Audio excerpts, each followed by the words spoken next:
উপস্থিত সকল বন্ধুদের আমাদের দুজনের তরফ থেকে নমস্কার। আজ আমরা একটা বিশেষ কারণে আড্ডা দিতে বসেছি। সেই আমাদের এই আড্ডাই আমরা আপনাদের সাথে শেয়ার করতে চাইছি। এই যে আমার বন্ধু রত্না বাসু, আপনাদের কাছেও নিশ্চয়ই পরিচিতই, তাই তো? কারণ ও একজন জনপ্রিয় কণ্ঠশিল্পী, সুফি কণ্ঠশিল্পী। ওর আর আমার কথাই আজকে আপনাদের সঙ্গে সবাই মিলে শেয়ার করব। আর ইনি হচ্ছেন ছন্দা ব্যানার্জি, যে কলকাতায় বিখ্যাত সব মঞ্চ দাপিয়ে বেড়াচ্ছেন, একজন অসম্ভব জনপ্রিয় বাচিক শিল্পী। আজকে আমার আর ছন্দার এই আড্ডাটার মূল কারণ হচ্ছে আমাদের আগামী নাটক আদিগন্ত তুমি। এই নাটক উপস্থাপিত হতে চলেছে রবীন্দ্র সদনে 20 আগস্ট। তো আজকে আমরা দর্শককে এই আদিগন্ত তুমি নাটকটি সম্পর্কে কিছু কথা বলার জন্য আমরা এই আড্ডায় বসেছি। তো আশা করি আপনারাও থাকবেন এই আদিগন্ত আড্ডায়। এটা তো অনির্বাণের ধরো তৃতীয় উপস্থাপনা। তার আগে তুমি অনির্বাণের সঙ্গে বৃষ্টি ভেজা নীরা করেছো, লীলাম তোমায় করেছো। তা এখানে ধরো অনির্বাণের যে গল্পের ভাবনা, তার সঙ্গে তুমি তোমার এই যে সুফি গানকে কিভাবে প্রতিবারই মানে কিছু না কিছু তো থাকে, ও আগের গুলোতেও ছিল, এটাতেও ধরো আছে। এই যে তোমার এইটাকে ব্লেন্ড করেছো, সেটা তোমার কিভাবে করেছো? মানে এটাতে তোমার কি ভাবনায় করেছো বা কি মনে হয়েছে একটুখানি সবাইকে শেয়ার করো। অনির্বাণ যখন প্রথম আমাকে স্ক্রিপ্টটা শোনায়, তো স্ক্রিপ্টটা শোনার পর আমার কবিরজির দুটো লাইন আমাকে প্রচন্ড হর্ন করছিল, যে এই দুটো লাইনই এটা ভীষণভাবে কোথাও মানানসই এই পুরো বিষয়টার স্ক্রিপ্টটার সাথে। তো তখন আমার মনে হলো যে কবিরজি তো মানে আনকন্ডিশনাল লাভ নিয়ে এত সুন্দর সুন্দর সব দোহা লিখে গেছেন। এই ভালোবাসা, কবিরজির ভালোবাসায় ধরো আনকন্ডিশনাল লাভ, সমর্পণ যেটাকে বলে, হ্যাঁ, সেখানে ইগোর কোনো জায়গা নেই। তো এখানে আমার এই দুটো লাইন আমার মনে হয়েছে খুব ভীষণ ভাবে এই বিষয়বস্তুর সাথে যাচ্ছে। সেটা হচ্ছে প্রেম পেয়ালা চক্ষা নেই সুফি বানাতো ক্যা হুয়া। ভালোবাসি ভালোবাসি বলছি, কিন্তু আদৌ কি ভালোবাসছি? না, পারছি না। দেখো, অনির্বাণের প্রোডাকশন মানেই হলো কিছু না কিছু নতুন তো তুমি পাবে, যেটা আমরা দিলাম তোমার সময়ও পেয়েছি, আদিগন্ত তুমিতেও আমরা পাবো। এই ক্ষেত্রে এই যে তুমি বলে না ইগো, এটা কিন্তু এখন সত্যি সত্যি একটা মেজর সমস্যা। মানে এটা একটা বিশাল বড় রোগ একদমই তাই।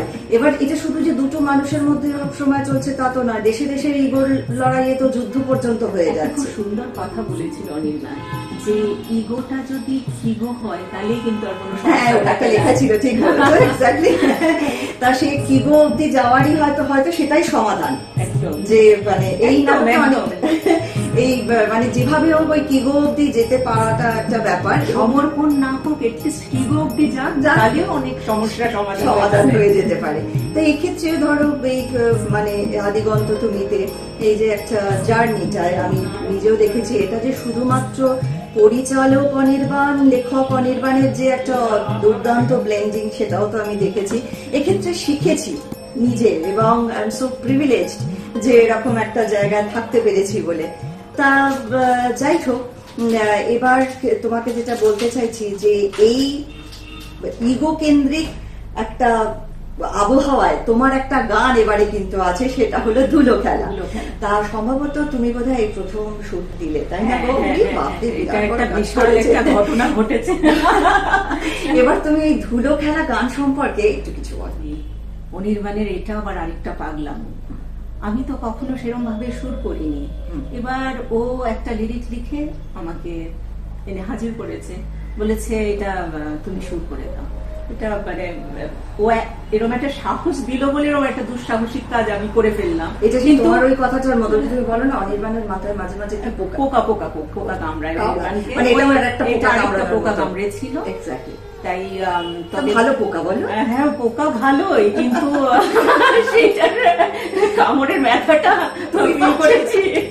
তো এখন যেটা হয়েছে দেখো, ভালো মন্দ কেমন হয়েছে আমি জানি না, সেটা সেদিন দর্শকরা আসবেন, সেদিন আপনারাই বিচার করবেন কেমন হয়েছে।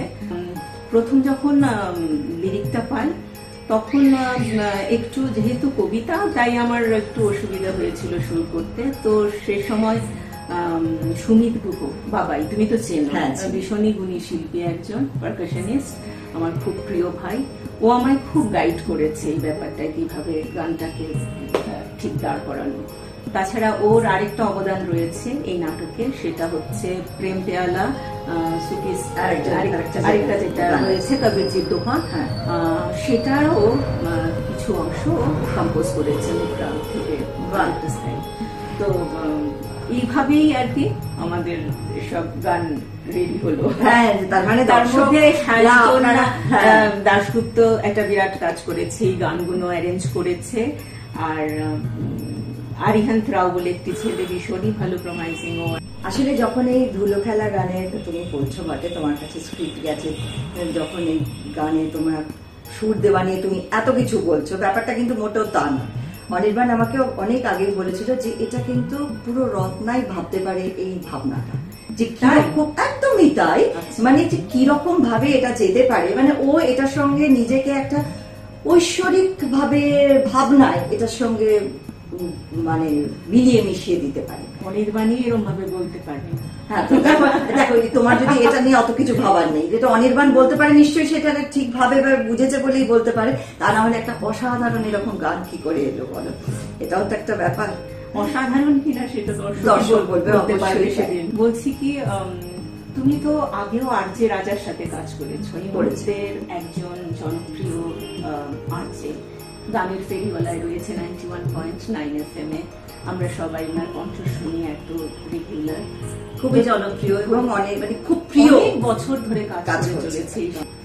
তো তুমি তো এবারও আবার আদিগন্ত তুমি থেকে নাটকে তুমি আবার ওনার সাথে রয়েছো, তোমার কি ভয় হচ্ছে না খুব উত্তেজনা হচ্ছে? না, ঠিক ভয় নয়, বরং বলতে পারো আমার আগ্রহ অনেক বেশি, আনন্দও আছে, জানো তো। যেটা বলার যে এরকম একজন মানুষের সঙ্গে কাজ করাটা না একটা বিরাট অভিজ্ঞতা, প্রাপ্তি, পাওনা, যে সেটা প্রতিটা মুহূর্তে তার থ্রোয়িং গুলো শেখা, মানে এটা যত না আমার কাছে ভয়, তার চেয়ে বেশি আমার নিজস্ব আগ্রহ বেশি, নিজের আনন্দও বেশি। এই দুটো মিলে কিন্তু একটা উত্তেজনাও বলতে পারো। এবং সত্যি সত্যি যখন মনে করো আমরা রেকর্ড করেছি বা কিছু করেছি, আমি হাঁ করে দেখেছি যে ঠিক কিভাবে বলছে, থ্রো করছে কথাটা, ইমোশনাল জায়গাগুলোকে কিভাবে নিচ্ছে, আমি প্রতিটা মুহূর্তে ভীষণ ভাবে শিখেছি ওনার থেকে। এটা তো একজন এত বড় বড় শিল্পীদের সাথে কাজ করাটা এটাই একটা বিরাট বড়, একদমই তাই। তাই মানে সত্যি সত্যি আমি খুব আনন্দিত, প্রিভিলেজড। মানে এখন দেখা যাক, সবার যদি ভালো লাগে ওই দিন, সেটার চেয়ে বড় পাওনা আর কিছু নেই। এই আমাদের আদিগন্ত তুমি নাটকে আমাদের সিঙ্গার কম্পোজার সায়ন্তন দাশগুপ্তর সঙ্গে তোমার যে কাজের ভূমিকাটা একটুখানি বলো, একটু শুনি। সায়ন্তন তো আমি আগেও কাজ করেছি, কারারই লৌহ কপাট গানটি যখন প্রথম অ্যারেঞ্জ করে দেয়, আমার অসম্ভব ভালো লেগেছিল তখনই ওর কাজ। তো এবার তো দারুণ কাজ করেছে, ও 4টে গানের পুরো অ্যারেঞ্জ করেছে, 2টো গান কম্পোজ করেছে, আবার একটা গানও গেয়েছে, দারুণ গিয়েছে। আর সবচেয়ে বড় কথা হচ্ছে এখানে আরেকজন গান করেছে, আরিহান্ত রাও বলে। আরিহান্তের ব্যাকগ্রাউন্ডটা হচ্ছে ক্লাসিক্যাল মিউজিক। তো সায়ন্তন আরিহান্তকে দিয়ে ওখানে একটা কান্ট্রি সং গাইয়েছে। এটাও কিন্তু একটা দারুণ ব্যাপার, মানে একজন ক্লাসিক্যাল বেসড ওরম একজন গায়ককে ওই খাঁচা থেকে বেরিয়ে এসে একটা অন্যই একটা ধারার গানকে গাওয়ানো, সেটাও দেখলাম যে সামনে থেকে খুব ভালো করেছে। আচ্ছা রত্না, আদিত্য গৌতম বাবুর কথা একটু বলো।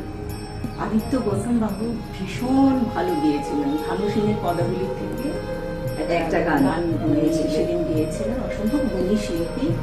আমার মনে হয় যখন এই ক্লাইম্যাক্সে গানটা ইউজ দর্শকরা সবাই শুনবে, তখন তারা নিজেদের খুবই ভালো লাগবে।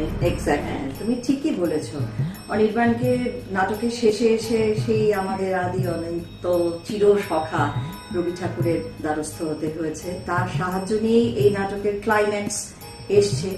এখানে আমাদের প্রখ্যাত কণ্ঠশিল্পী আদিত্য গৌতম বাবু যিনি গেয়েছেন, মানে জাস্ট সো টাচড, মানে প্রত্যেককে আমি তো ছিলাম, হ্যাঁ মানে ভীষণ ভাবে, এবং আশা করি দর্শকরাও নিশ্চয়ই ভীষণ ভাবে এটাকে অনুভব করবে। আমি আর যে রাজা যখন এই জায়গাটার মধ্যে দিয়ে যাচ্ছে, আমরা দুজনেই এই ক্যারেক্টারের সঙ্গে ভীষণ ভাবে মিলেমিশে গেছি এই মুহূর্তটায় এসে। এবার তো বাকিটা বিচার করবে অবশ্যই দর্শকেরা। আপনারা আসুন আগস্টের 20 তারিখে রবীন্দ্র সদনে, আমরা সবাই সন্ধ্যে 6টায়, ঠিক বলেছ, আমরা আপনাদের সামনে আমাদের সবটুকু দিয়ে চেষ্টা করব উপস্থাপনা। আমাদের টিকিট 200 টাকা এবং 100 টাকা। তাহলে বন্ধুরা, আপনাদের সবার সঙ্গে আমাদের দেখা হচ্ছে 20 তারিখ, মানে 20 আগস্ট সন্ধ্যে 6টায়। কোথায় কোথায়? রবীন্দ্র সদনে। शीश उतार भुए धरे, शीश उतार भुए धरे, तापर रखे पाँव दास